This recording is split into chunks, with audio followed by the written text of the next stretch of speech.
Now to our top story, chaos at a poultry plant. A liquid nitrogen gas leak sending workers rushing for safety.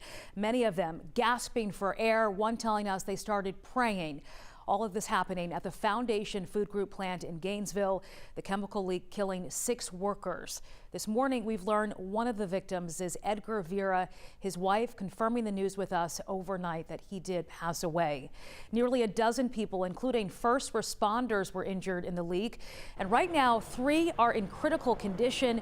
Joe Ripley is live outside Northeast Georgia Medical Center in Gainesville for us this morning, where the last firefighter is in the hospital.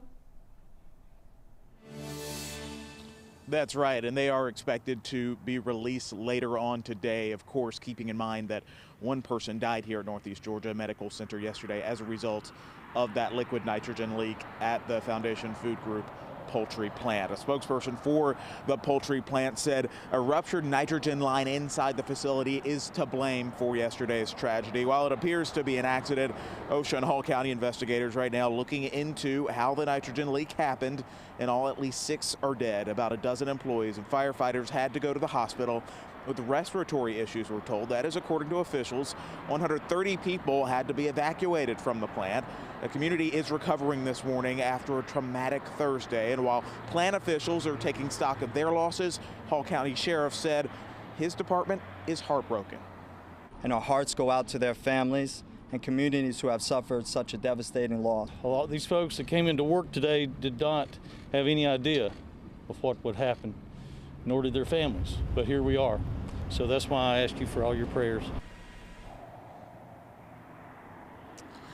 Today we hope to learn more about the 6 people who passed away as a result of that nitrogen leak. Of course, you heard the sheriff there at Hall County soliciting prayers, a community on the mend this morning.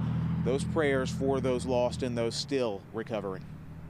Just terrible, very. All right, Joe, thank you so much.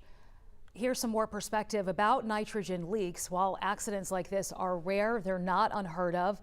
Nitrogen is often used at food processing plants to help store food longer.